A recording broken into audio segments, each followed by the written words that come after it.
Hey guys, hello and welcome back to Roy classes. मैं आकाश कुमार रॉय स्वागत करता हूं आपका आपके चैनल रॉय क्लासेस पे। सो गाइस, पिछले वीडियो में हमने स्टार्ट की थी एक्सरसाइज 3.5।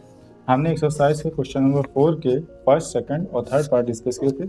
आज इसी के आगे हम लोग एक्सरसाइज को कंटिन्यू करेंगे। तो आइए बात करते हैं आपके आज के पहले क्वेश्चन नंबर 4 के फोर्थ पार्ट की। आपका क्वेश्चन है, place A and B are 100 kilometre apart on highway. One car starts from A and another from B at the same time. If the car travel in the same direction at a different speed, they meet in a 5 hour. If they travels towards each other, they meet in a 1 hour. What are the speed of the two cars? यहाँ आपसे कह रहा है कि दो कारें हैं, दोनों को एक दूसरे की जो डिस्टेंस है वो 100 किलोमीटर की है।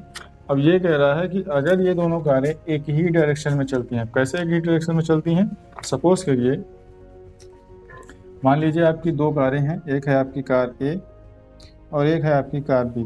अब ये दोनों आपकी एक दूसरे से 100 किलोमीटर की डिस्टेंस पे हैं, 100 किलोमीटर की डिस्टेंस पे हैं। अब अगर ये दोनों कारें एक दूसरे से 100 किलोमीटर के डिस्टेंस पे हैं, तो ये क्वेश्चन क्या कह रहा है कि one car start from A and one car another from B. एक कार पॉइंट ए से चलना स्टार्ट करती है और एक बी से चलती है, लेकिन किस डायरेक्शन में जा रहे हैं? In this same direction. अब सेम डायरेक्शन कहने का मतलब ये है कि या तो दोनों इस डायरेक्शन में जाएंगी या फिर दोनों कारें इस डायरेक्शन में जाएंगी। तो हम सपोज करते हैं कि ये दोनों जो कारें हमारे हैं वो इस डायरेक्शन में जा रही हैं।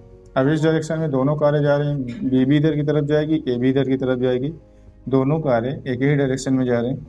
अब क्वेश्चन ये कह रहा है कि जब दोनों एक ही डायरेक्शन में चलती हैं तो वो किसी पॉइंट पे मीट करती हैं आफ्टर 5 आवर्स, यानी ये 5 घंटे बाद। सपोज करिए आपका कि ये इस पॉइंट सी पे मिलती हैं और ये इनको मिलने के लिए टाइम कितना लगता है? टाइम लगता है 5 घंटे, 5 आवर्स। उसके बाद क्या कह रहा है कि अगर यही दोनों कारें आपकी सेम डिस्टेंस पे हों, ए और बी के बीच की डिस्टेंस कितनी है? 100 किलोमीटर ही है, 100 किलोमीटर ही है। लेकिन इस बार आपसे ये कह रहा है कि ये दोनों एक दूसरे की ओर चलें। बी चल रहा है ए की ओर, ए चल रहा है बी की ओर। तो उस मोमेंट पे ये किसी पॉइंट सी पे मिलेंगी और उसके लिए इन्हें टाइम लगता है 1 आवर। तो आपको क्या बताना है कि कार ए की स्पीड क्या है और कार बी की स्पीड क्या है। तो यहीं से हम स्टार्ट करेंगे जहाँ से हमसे पूछा गया है। तो हम क्या करेंगे, let the speed of car A and the car B. So our question is question number 4, let the speed of car A is equal to x kilometre per our, यानी हमने कार ए की स्पीड को क्या माना? x kilometre per hour, and the speed of car B is equal to y kilometre per hour. Car B की speed को हमने माना y किलोमीटर पर आवर। अब क्वेश्चन हमारा क्या कह रहा है? फर्स्ट कंडीशन हमारी ये कह रही है। अब देखिए, इस क्वेश्चन को लगाने के दो तरीके हैं। पहला, इस क्वेश्चन को लगाने का एक तरीका है कि हम लोग इसे सॉल्व करें रिलेटिव मोशन से,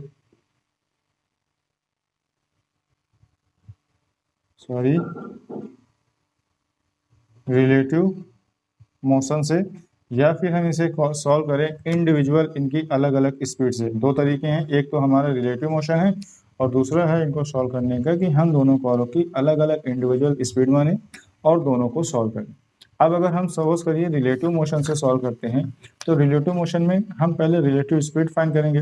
तो रिलेटिव स्पीड कैसे फाइंड करेंगे, उसके लिए हमें क्या करना है? अब देखिए, जैसे आपकी ये कार ए है और ये कार बी है। अब दोनों एक ही डायरेक्शन में जा रही हैं और दोनों को एट अ मोमेंट सी पे मिलना है, सी पे मिलना है, दोनों एक ही डायरेक्शन में जा रही हैं। तो क्या होगा? अब जैसे आप ये देखिए कि यहाँ से कार ए को बी से 100 किलोमीटर पीछे से स्टार्ट लेनी पड़ रही है। तो ये क्या करेगा? सबसे पहले इसकी स्पीड इतनी होगी कि ये बी की स्पीड को कवर करे और उसके बाद उससे आगे निकले। सपोज करिए, मान लीजिए आप बाइक से जा रहे हैं और आपसे साइड से आपके पीछे से कोई अनदर बाइक आती है, वो आपको ओवरटेक करना चाहती है। तो आप क्या करेंगे? जो आपकी स्पीड है वो है 40 किलोमीटर पर आवर। अब ये जो सामने से कोई और बाइक जो आपके पीछे से आ रही है, उसको आपको ओवरटेक करना है। उसकी स्पीड कितनी होनी चाहिए? आप सपोज करिए हमने एक्स माना, तो ये एक्स कितना होना चाहिए? ये एक्स जब तक 40 किलोमीटर पर आवर से प्लस नहीं होगा। प्लस मतलब आपकी स्पीड से जब तक कि आपके पीछे वाले की स्पीड ज़्यादा नहीं होगी तब तक वो आपसे आगे नहीं निकल सकता। अब मान लीजिए आपसे पीछे वाले की जो स्पीड है वो है 42 किलोमीटर। कितनी है? 42 किलोमीटर पर आवर, यानी वो 42 किलोमीटर की पर आवर से स्पीड से चल रहा है। आप आपकी किस बाइक की स्पीड क्या है? 40 किलोमीटर पर आवर। तो यहाँ से आप ये देखिए कि इसकी स्पीड जो है वो क्या है, ये अगर हम इसे थोड़ा सा और एलोबरेट करें तो ये हो जाएगा आपका 40 प्लस का 2, यानी 40 ने 40 को कैंसिल आउट कर दिया, बचा क्या? 2, यानी 2 किलोमीटर पर आवर की स्पीड से पीछे वाला जो है आपको ओवरटेक करेगा। कितने किलोमीटर पर आवर से? 2 किलोमीटर पर आवर से। और अगर उसकी स्पीड 40 किलोमीटर ही रही तो आपके और उसके बीच की जो डिस्टेंस है वो सेम ही रहेगी। क्यों? क्योंकि 40 किलोमीटर के हिसाब से आप जितना चलेंगे एक मोमेंट पे उतना ही वो भी चलेगा। जैसे आप यहाँ देखिए, स्पीड इज इक्वल टू क्या होता है? स्पीड इज इक्वल टू होता है डिस्टेंस अपॉन का टाइम। अब स्पीड सेम है आपकी, तो और सेम टाइम पे आपकी डिस्टेंस भी क्या होगी? सेम होगी, क्योंकि यहाँ भी आपकी 40 किलोमीटर पर आवर है और यहाँ भी अगर आप 40 किलोमीटर पर आवर लेते हैं तो स्पीड सेम हो गई। टाइम अगर हम सेम टाइम की बात करें तो डिस्टेंस क्या होगी? सेम हो जाएगी। इसी तरीके हमने यहाँ देखा कि अब अगर हमें ओवरटेक करना है तो हमारी स्पीड जैसे ज़्यादा होगी तो हमारे लिए यहाँ से एक रिलेटिव मोशन निकल के आएगा, यानी रिलेटिव स्पीड निकल के आएगी। और वो रिलेटिव स्पीड क्या होगी? रिलेटिव स्पीड जब एक ही डायरेक्शन में होगी तो हम उसे सब्ट्रैक्ट करके निकालेंगे। सब्ट्रैक्ट करने का मतलब हम निकालेंगे डिफरेंस। और अब दूसरा कंडीशन क्या था कि जब दोनों व्हीकल एक दूसरे के ओर चलें, एक दूसरे की ओर चलें, तो मान लीजिए ये आपकी 40 किलोमीटर पर आवर से चल रहा है और ये 60 किलोमीटर पर आवर से चल रहा है।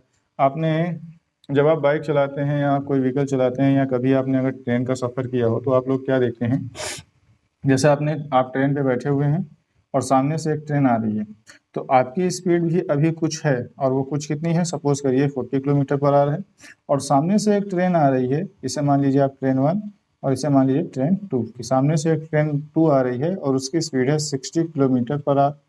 जब आप सामने से आ रही ट्रेन को देखते हैं तो ऐसा लगता है वो बहुत स्पीड से आ रही है, और आप जब अपनी ट्रेन को देखते हैं तो ऐसा लगता है कि वो चल ही नहीं रही है, रुकी हुई है। वो इसलिए होता है क्योंकि जब आप सामने वाली ऑब्जेक्ट को देखते हैं जो मोशन कर रहा होता है तो उस मोमेंट पे आप अपने आप को रेस्ट मान लेते हैं।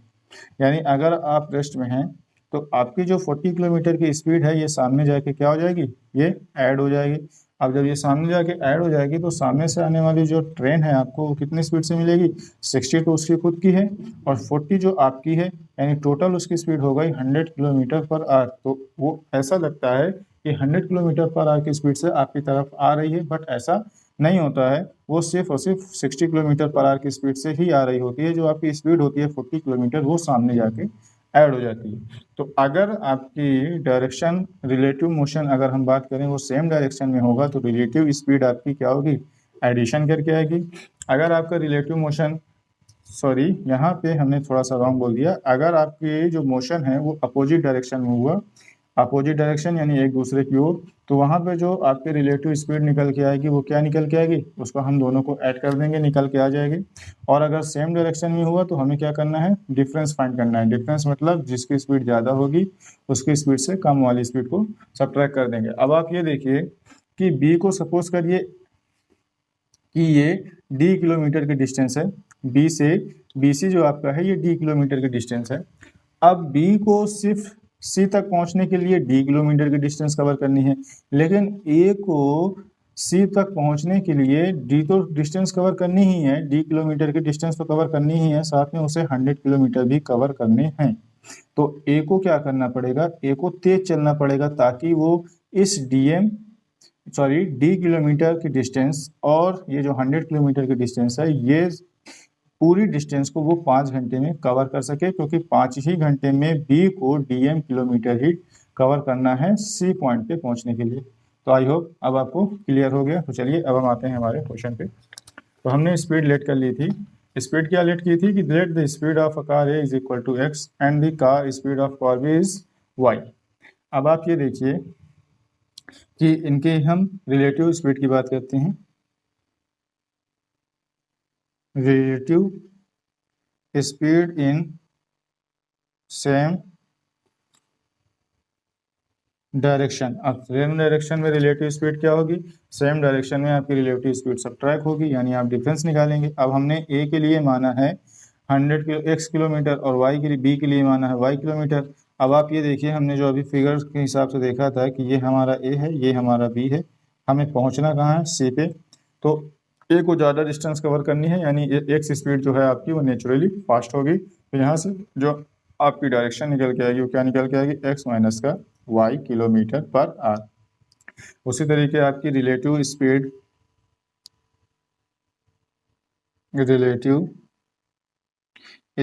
इन अपोजिट, अपोजिट मतलब एक दूसरे की ओर, अपोजिट डायरेक्शन। और ये क्या निकल के आ गया, आप दोनों स्पीड को ऐड कर देंगे, यानी x प्लस का y किलोमीटर पर आवर। अब आप ये देखिए यहाँ पर कि इनकी हमने रिलेटिव स्पीड निकाल ली, सेम डायरेक्शन में हो गई x माइनस का y किलोमीटर पर आवर। अब आप ये देखिए कि अगर आपकी ये a है, ये b है, अब ये दोनों की रिलेटिव स्पीड हमने ऐड करके या सब्ट्रैक्ट करके, जैसे भी सेम डायरेक्शन में है तो हमने सब्ट्रैक्ट करके निकाल दी। अब इनकी जो क्या बोलते हैं, जो स्पीड निकल के आई सपो वो x माइनस वाई आई, यानी x माइनस वाई किलोमीटर की स्पीड से कौन बढ़ेगा, ये बढ़ेगा, ये भी बढ़ेगा, ये भी बढ़ेगा, लेकिन x माइनस वाई जो आपकी अलग से आएगी, जैसे यहाँ पे एक स्पीड निकल के आई थी कि आपको ओवरटेक करना है तो आपको 42 किलोमीटर के स्पीड से आगे जाना था, तो ये जो 2 किलोमीटर निकल के आया था ये क्या था, ये पीछे वाले बाइक की स्पीड थी, तभी तो वो आगे जाएगा। उसी तरीके से यहाँ पे, और डिस्टेंस कितनी कवर करनी है, अब आप ये देखिए कि अगर आपकी ये बी पॉइंट है और ये ए पॉइंट है, बी पॉइंट की स्पीड 60 किलोमीटर पर आवर है और ए पॉइंट की भी स्पीड 60 किलोमीटर पर आवर है, तो दोनों एक समय में एक डिस्टेंस कवर कर लेंगे, यानी दोनों सेम टाइम में सेम डिस्टेंस कवर करेंगे। अब सेम टाइम में सेम डिस्टेंस कवर कर लेंगे तो इनके बीच की डिस्टेंस तो कभी कम ही नहीं होगी, और जब इनके बीच की डिस्टेंस ही कम नहीं होगी तो ये आगे कहीं पे मिलेंगे भी नहीं। तो इसके लिए हम क्या करते हैं कि ये एक, अब आपकी ये नेचुरली है कि इसको ज़्यादा होना पड़ेगा, यानी 60 प्लस होना पड़ेगा। तो अब आप ये देखिए कि 60 तो इसको कम कर रहा है, 60 दोनों एक दूसरे को कैंसिल आउट कर रहे हैं, तो जो प्लस वाली स्पीड है वो जाके आपको क्या करेगी, बी से आपको मिलाएगी। और ये कहाँ मिलाएगी, डेफिनेटली अगर बी आगे बढ़ रहा है तो ए भी आगे बढ़ेगा, और ये कहीं किसी अगले पॉइंट पे मिलेंगे, और उस पॉइंट को हमने क्या कहा कि वो पॉइंट हमारा होगा सी। तो ओवरऑल एक बात हमें यहाँ से ये क्लियर होती है कि इनके बीच की जो डिस्टेंस है वो कितनी है, 100 किलोमीटर, यानी अगर ए ने 100 किलोमीटर की डिस्टेंस कवर कर ली तो एट एनी पॉइंट वो सी से सी पे जाके मिलेंगे। तो इस हिसाब से रिलेटिव स्पीड हमने निकाल ली। अब इनकी डिस्टेंस कितनी हो गई, डिस्टेंस इनकी है 100 किलोमीटर ही। तो यहाँ से आपने relative speed in same direction and opposite direction निकाल ली। अब हम आते हैं इन सेम डायरेक्शन, और सेम डायरेक्शन में स्पीड क्या है, स्पीड है आपकी x माइनस का y किलोमीटर पर आवर, और आपकी जो डिस्टेंस है वो कितनी है, डिस्टेंस अगेन आपकी 100 किलोमीटर ही होगी, क्योंकि अगर बी ने ए ने 100 किलोमीटर कवर कर लिया तो वो बी से जाके मिल जाएगा। और इसमें टाइम कितना लगता है, इसमें टाइम लगता है 5 किलोमीटर, सॉरी टाइम है तो किलोमीटर कहाँ होगा, 5 आवर, यानी 5 घंटे का समय लगता है। तो अब आपका एक फॉर्मूला होता है जो आपने पढ़ा है, डिस्टेंस इज इक्वल टू क्या होता है, डिस्टेंस इज इक्वल टू होता है स्पीड मल्टीप्लाई टाइम। तो आपका डिस्टेंस कितना है, डिस्टेंस है 100 किलोमीटर, स्पीड आपकी है x माइनस का y, और ये हो जाएगा मल्टीप्लाई टाइम है आपका 5 को आप इधर लेके आएंगे तो 100 divide by 5 is equal to x minus का y, यानी ये आपका हो जाएगा x माइनस का y is equal to 20। Solve करेंगे आप, 5 पंजा 5, 12 पंजा 100, ये आपका फर्स्ट इक्वेशन हुआ।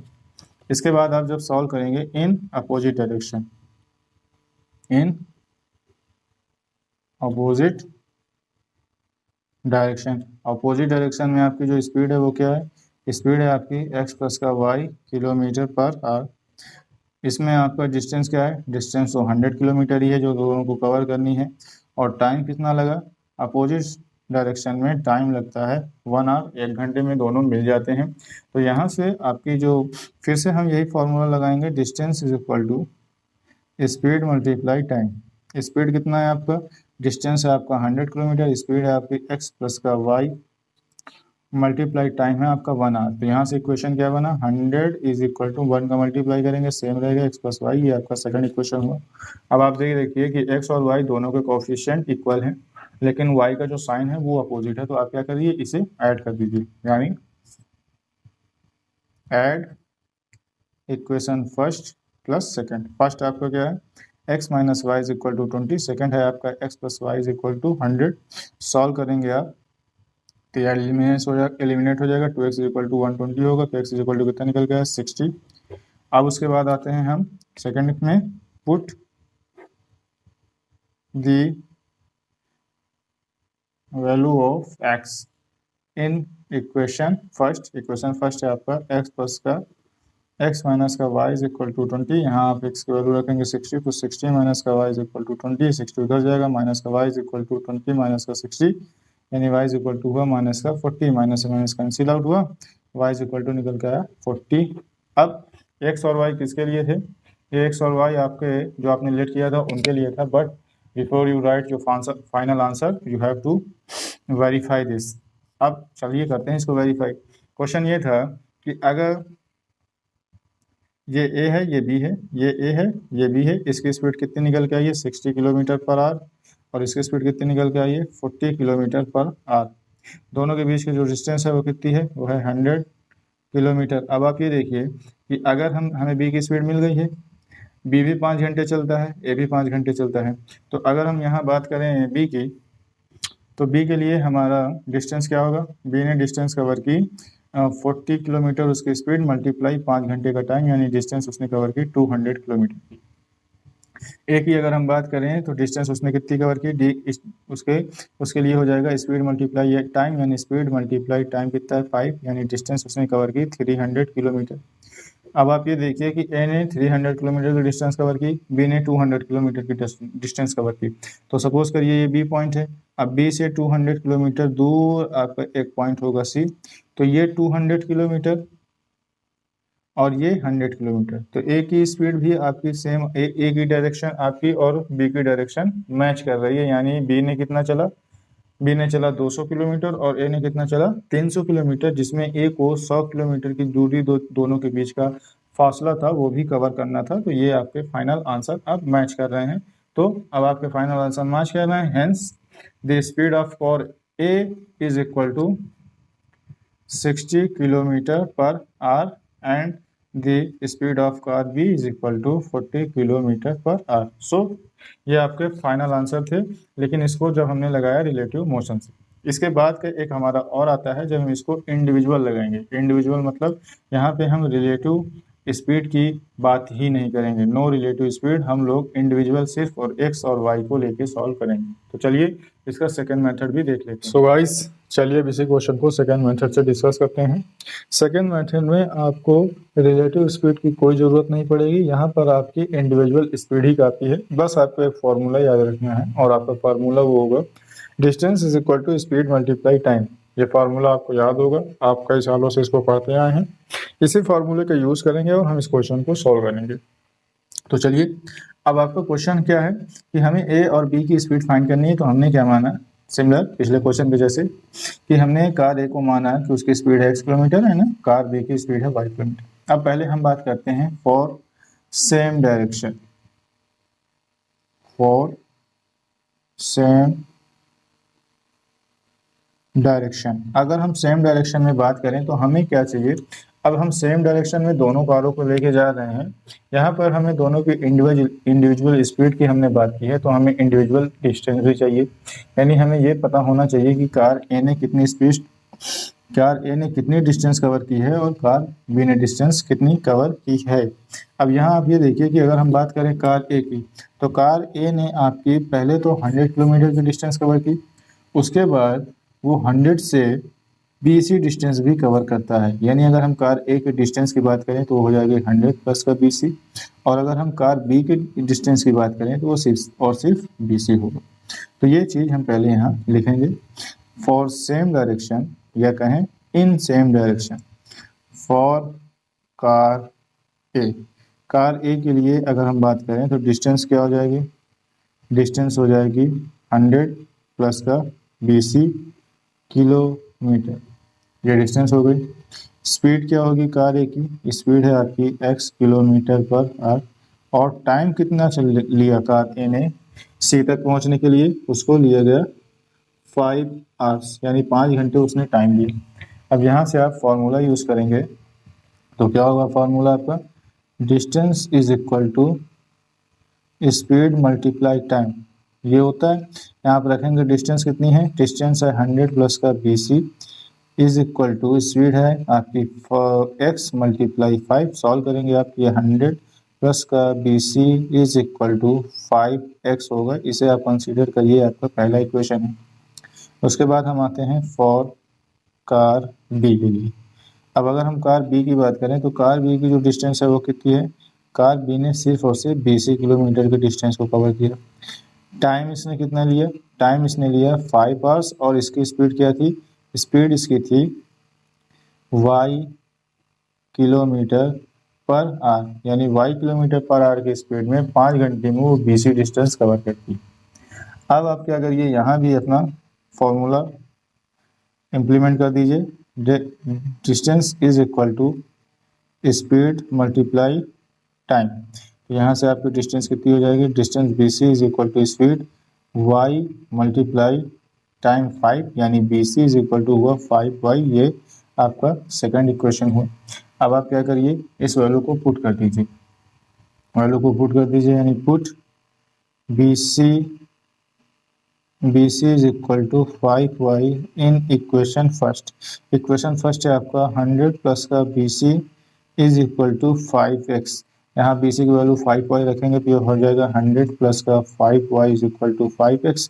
ये 5y आपका इक्वल टू उस पर जाएगा तो क्या हो जाएगा, ये हो जाएगा 100 is equal to 5x minus का 5y, यहाँ से आपको 5 कॉमन मिलेगा, ये हो जाएगा आपका 100 is equal to 5x minus y। ये 5 इस बार आएगा तो 100 से डिवाइड होगा, तो ये 5 1 जा 5, 5 20 जा 100, यानी 20 is equal to x minus का y। या फिर आप इसे ऐसे भी लिख सकते हैं, x माइनस का y is equal to 20। Now this is your equation 30। अब अपने आप को थोड़ा सा रिवाइंड करते हैं। रिवाइंड क्यों करते हैं, ये हमारा थोड़ा लंबा लेंदी मेथड है, सॉरी। और यहाँ पर आप देखिए कि आपने एक पूरा स्टेप सॉल्व किया सिर्फ सेम डायरेक्शन के लिए, तो ये इतना लेंदी प्रोसेस आपको करना पड़ा, और आपका फाइनल इक्वेशन क्या बना, x minus y is equal to 20। अगर हम इसके से पहले मेथड की तरफ चलें तो पहले मेथड में हमने क्या किया था, एक मिनट,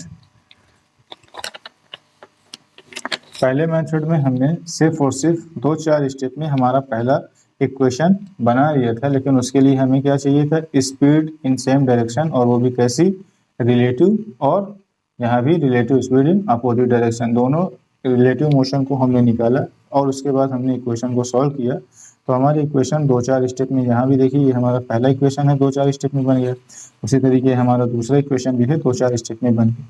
लेकिन यहाँ पर आपको इंडिविजुअल जब आपने स्पीड मानी तो क्वेश्चन तो आपने लगा लिए, बस थोड़ा सा लेंदी है। और अगर आप ऐसा एग्जाम में करते हैं तो आप जानते हैं एग्जाम में 3 घंटे में आपका जो पूरा टाइम होता है वो 1-1 मिनट इम्पोर्टेंट होता है, तो जितना आप टाइम सेव करेंगे आगे के किसी भी एक क्वेश्चन के लिए वो इम्पोर्टेंट हो जाएगा। तो आप कोशिश करिए कि क्वेश्चन को कम से कम समय में लगाने की कोशिश करिए। सो चलिए, हमने सेम डायरेक्शन की बात की, अब हम बात करते हैं अपोजिट डायरेक्शन की। इन अपोजिट डायरेक्शन में फॉर कार ए, यहाँ पे हम कार ए की जो डिस्टेंस है उसको सीधा नहीं लिखेंगे। सीधा कहने का मतलब क्या है कि कार ए ने सी तक की डिस्टेंस कवर की, हम इसको लिखेंगे कार ए ने 100 माइनस BC की डिस्टेंस कवर की। अब ये देखिए कि आप जो आपकी कार ए है वो BC की डिस्टेंस तो चली ही नहीं, लेकिन यहाँ पे टोटल डिस्टेंस 100 है, तो हमने क्या किया, 100 टोटल डिस्टेंस से BC वाले पार्ट को सब्ट्रैक्ट करिए तो AC आ जाएगा, यानी डिस्टेंस क्या हो जाएगी, 100 माइनस का BC। ऐसा क्यों कर रहे हैं आगे आपको खुद ही दिखेगा। ये आपकी डिस्टेंस हो गई। उसके बाद कार ए की स्पीड क्या है, स्पीड आपने लेट कर रखी है और वो कितनी है, x किलोमीटर पर आवर। और आपका टाइम कितना है, टाइम है आपका 1 आवर। इस बार कितना समय लग रहा है? 1 आवर लग रहा है। तो ये आप फार्मूला पे आप रख दीजिए यहाँ पे वैल्यूज को। तो डिस्टेंस इज इक्वल टू होता है स्पीड मल्टीप्लाई टाइम। तो यहाँ से आप रखेंगे तो डिस्टेंस आपका कितना है? 100 माइनस का BC is equal to speed है आपकी x मल्टीप्लाई 1। तो ये हो जाएगा आपका 100 माइनस का BC is equal to x। Now आप इसे चाहो तो आपका इक्वेशन 4 कंसीडर करिए। इसके बाद आगे बढ़े हम फॉर कार बी। अब कार बी की अगर हम बात करें तो यहाँ से क्या हो जाएगा आपको? कार बी की आपने बात की तो ये हो जाएगा आपका डिस्टेंस कितनी हो जाएगी कार बी की? कार बी की डिस्टेंस हो जाएगी। अब आप देखिए कि कार बी ने डिस्टेंस कितनी कवर की। इसको हम सीधा लिखते हैं कि कार बी ने सिर्फ और सिर्फ BC डिस्टेंस कवर की। तो कार बी की डिस्टेंस हो जाएगी BC किलोमीटर। टाइम कितना लगा? टाइम तो 1 ही घंटे हैं तो 1 आवर। और स्पीड कितनी है? स्पीड है y किलोमीटर पर आवर। रख दीजिए इस वैल्यूज को। तो यहाँ से हो जाएगा आपका distance is equal to speed multiply time. यहाँ रखेंगे distance BC is equal to speed है आपकी y मल्टीप्लाई 1 यानी BC is equal to y। Now this is your equation first. अब आप क्या करिए? पुट करिए वैल्यू को। Put BC is equal to y in equation 4। Equation 4 में आप BC की वैल्यू रखेंगे। इक्वेशन 4 आपका क्या है? इक्वेशन 4 है आपका 100 माइनस का BC is equal to x। तो यहाँ आप BC की जगह y रखेंगे तो 100 माइनस का y is equal to x होगा। y उस इक्वल को उस पार जाएगा तो ये हो जाएगा 100 is equal to x plus का y। ये आपका इक्वेशन 6 है। तो अब आप ये देखिए कि ये आपका इक्वेशन 6 है जो आपका फाइनल इक्वेशन है, जैसे आपका इक्वेशन 3। अगेन आपका फिर से अगर आप अपने पहले मेथड में जाओ तो यहाँ भी आपने देखो वही इक्वेशन बनाया था, बट आपने यूज़ किसका किया था? आपने यूज़ किया था रिलेटिव स्पीड की, और ये आपका 2-4 स्टेप में आ गया था। तो बस वही बात है कि टाइम सेव करना है आपको और क्वेश्चन भी आपको लगाने हैं। टाइम सेविंग और क्वेश्चन दोनों इंपॉर्टेंट है। तो आपके इक्वेशन सेम हो गए। अब आपका पहला इक्वेशन है x minus y is equal to 20 and दूसरा है 100 is equal to x plus Y.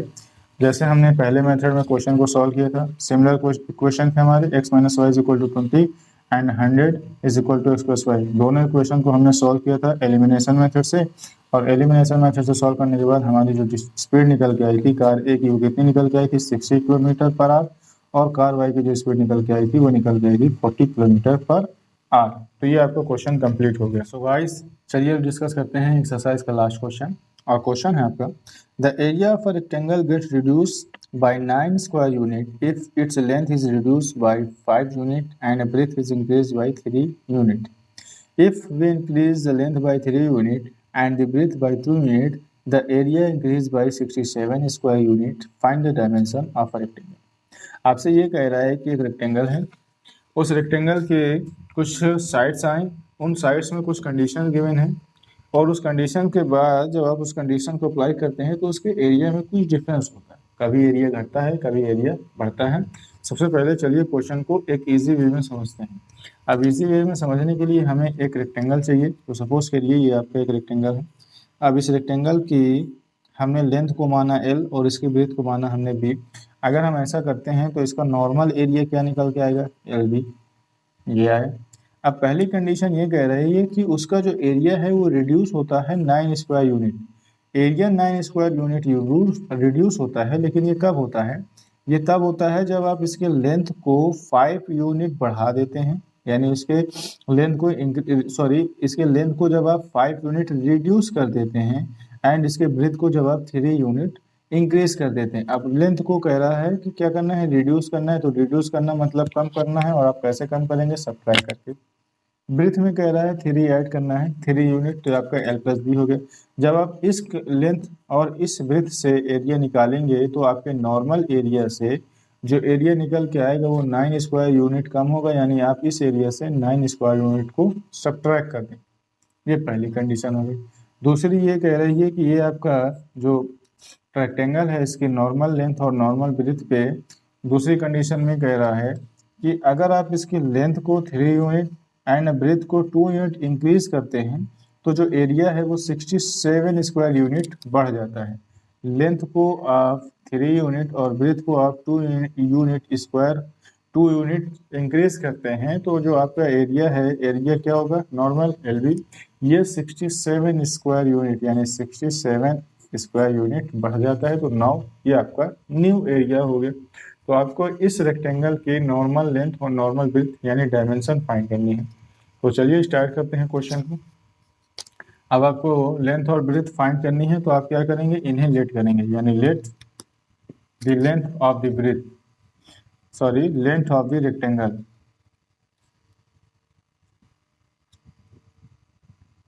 Late the length of the rectangle is equal to x unit and the breadth of the rectangle is y unit. Length हो गई x unit और breath हो गई y unit. तो यहाँ से area क्या निकल के आएगा, so area is, so area of rectangle is equal to length multiply breadth यानी x multiply y which is equal to, आप इसे डायरेक्ट x y लिख दीजिए, ये हो गया, और यहाँ पे स्क्वायर यूनिट हो जाएगा, ये हो गया। अब हमारे आते हैं कंडीशंस पे। पहली कंडीशन क्या है, केस फर्स्ट, इसमें कह रहा है length is increase,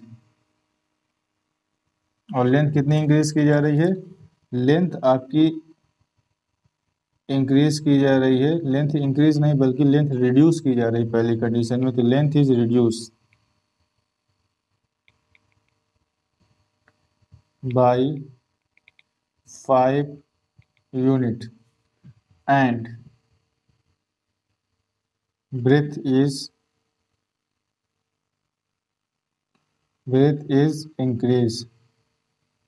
increase by 3 unit, so area reduce, so area reduce 9 square unit. तो आपका जो एरिया है वो 9 स्क्वायर यूनिट क्या हो जाता है, कम हो जाता है। तो यहाँ आप क्या करेंगे, आपका लेंथ क्या हो जाएगा, लेंथ हो जाएगी आपकी x लेंथ थी, उसमें से आपने 5 यूनिट को क्या कर दिया, रिड्यूस कर दिया, तो ये x माइनस 5 हो गई। ब्रीथ आपकी कितनी थी, ब्रीथ आपकी y थी, आपने यहाँ से 3 यूनिट ऐड कर दिया, तो ये हो गया y प्लस का 3। तो आपका जो न्यू एरिया होगा वो क्या होगा, अब आप इसे मल्टीप्लाई करेंगे लेंथ इंटू ब्रीथ, तो क्या होगा, length into breadth is equal to, आपके न्यू एरिया जो होगा वो पहले एरिया से क्या हो जाएगा, 9 स्क्वायर यूनिट कम हो जाएगा। तो ये हमने कर दिया। अब आप इसे सॉल्व करेंगे, x का मल्टीप्लाई y से करेंगे हो जाएगा एक्स वाई, एक्स का मल्टीप्लाई 3 से करेंगे 3x होगा, माइनस 5 का मल्टीप्लाई y से होगा तो माइनस का 5y और माइनस का 15 हो जाएगा, is equal to x y minus का 9। ये एक्स वाई से एक्स वाई कैंसिल आउट हुआ, यहाँ से यहाँ बचा 3x माइनस का 5y, और ये 15 इक्वल को उस पर आ जाएगा, तो हो जाएगा आपका प्लस का 15 यानी माइनस का 9 प्लस का 15। सॉल्व करेंगे तो आपका ये 3x माइनस का 5y इज इक्वल टू 6, ये आपका फर्स्ट इक्वेशन। इसके बाद हमारी सेकंड कंडीशन थी जिसे हम कहेंगे केस सेकंड, और इसमें आपसे क्या कह रहा है कि लेंथ और ब्रीथ को बढ़ाया जा रहा है, लेंथ को बढ़ाया जा रहा है, length by 3 unit and breadth by 2 unit, दोनों को इंक्रीज किया जा रहा है, increases, length is increases by 3 unit and breadth is by 2 unit, दोनों को 2 यूनिट और 3 यूनिट बढ़ाया गया। इसके बाद हमारा जो एरिया होगा, so area increases 67 square unit, जो आपका एरिया है वो 67 स्क्वायर यूनिट बढ़ जाता है। तो आपकी लेंथ क्या होगी, लेंथ हो जाएगी आपकी x प्लस का 3, और ब्रीथ कितनी हो जाएगी, ब्रीथ हो जाएगी आपकी y प्लस का 2। अब मल्टीप्लाई करेंगे लेंथ और ब्रेथ का, तो लेंथ x प्लस का 3, ब्रेथ है y प्लस का 2, और ये आपका न्यू एरिया जो आएगा वो क्या हो जाएगा एक्स वाई प्लस का 67, क्योंकि यही एरिया में तो आपका 67 स्क्वायर बढ़ रहा है, तो हमने यहाँ कर दिया एक्स वाई प्लस का 67। सॉल्व करेंगे तो आपका x का मल्टीप्लाई y से होगा एक्स वाई होगा, x का मल्टीप्लाई 2 से होगा 2x होगा, प्लस का 3 का मल्टीप्लाई y से होगा 3y होगा, और ये 6 हो जाएगा, 2 3 6 is equal to x y plus का 67। एक्स वाई से एक्स वाई आपका कैंसिल आउट हुआ, यहाँ आपका 2x और 3y है, और ये 6 इक्वल को उसको आ जाएगा, तो ये हो जाएगा 2x प्लस का 3y is equal to 67 minus का 6, यहाँ से 2x प्लस का 3y इज इक्वल टू 61 हुआ। ये आपका इक्वेशन फर्स्ट। अब आपको इक्वेशन फर्स्ट और सेकंड को सॉल्व करना है, बट उससे पहले हम यहाँ पे एलिमिनेशन मेथड का यूज़ कर रहे हैं, तो इसके लिए हमें क्या करना पड़ेगा, इनके कोएफिशिएंट को इक्वल करना पड़ेगा। तो हम पहले इक्वेशन में हम मल्टीप्लाई कर रहे हैं 2 का, और दूसरे इक्वेशन में हम मल्टीप्लाई कर रहे हैं 3 का। इससे क्या होगा, हमारा जो x वेरिएबल है वो इक्वल हो जाएगा, 3 2 जा 6, 2 3 जा 6, तो पहला कोएफिशिएंट हमारा इक्वल हो गया। तो यहाँ से हो जाएगा मल्टीप्लाई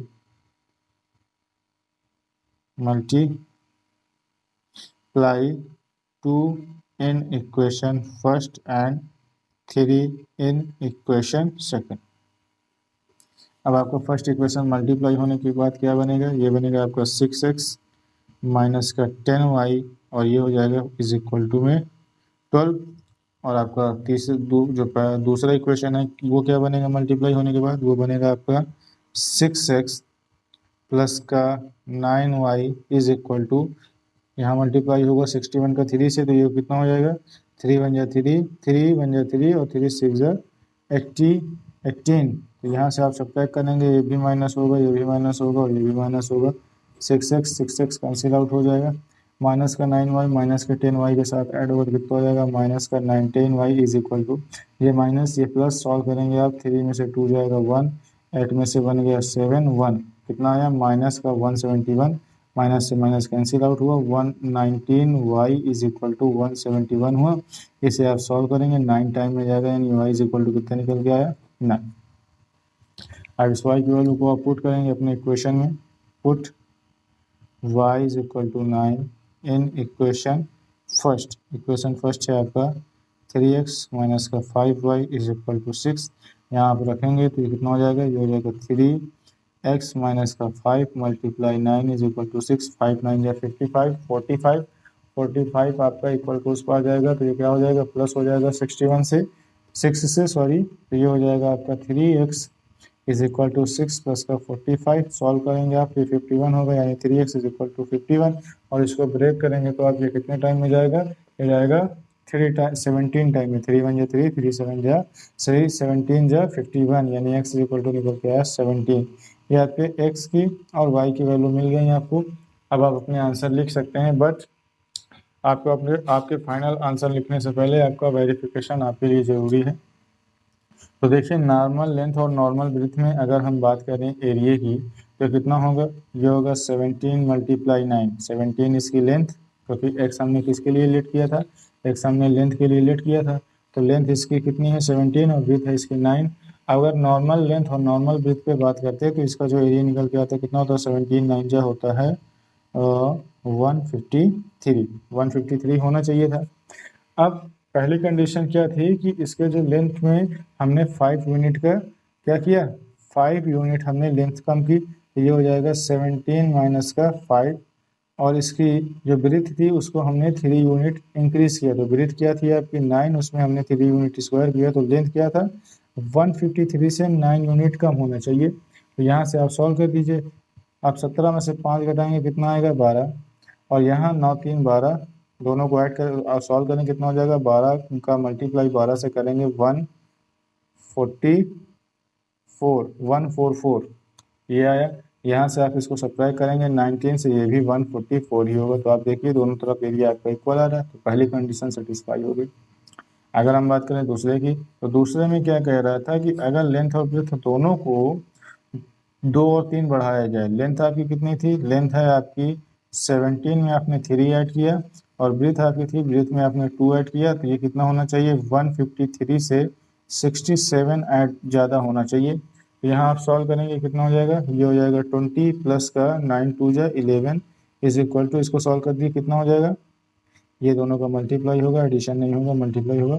6 और 3 हो जाएगा 0, 5 6 11 1 2 और ये 1 2 2 2 0 और यहाँ से आप मल्टीप्लाई करेंगे तो ये 22 और ये 0। देखिए आपका जो आंसर है वो मैच करेगा। इट मीन्स आपके आंसर जो है वो सही निकल के आए। Hence the length of the rectangle is 17 unit and the breadth of the rectangle is 9 unit. So guys ये रहा आपका क्वेश्चन, लास्ट क्वेश्चन का कंप्लीट सॉल्यूशन। सो गाइज इसी के साथ ही आपकी एक्सरसाइज 3.5 कंप्लीट हुई। अब हम मिलेंगे नेक्स्ट वीडियो में जिसमें हम डिस्कस करेंगे एक्सरसाइज 3.6। सो गाइज मिलते हैं नेक्स्ट वीडियो में, तब तक के लिए thank you and keep learning.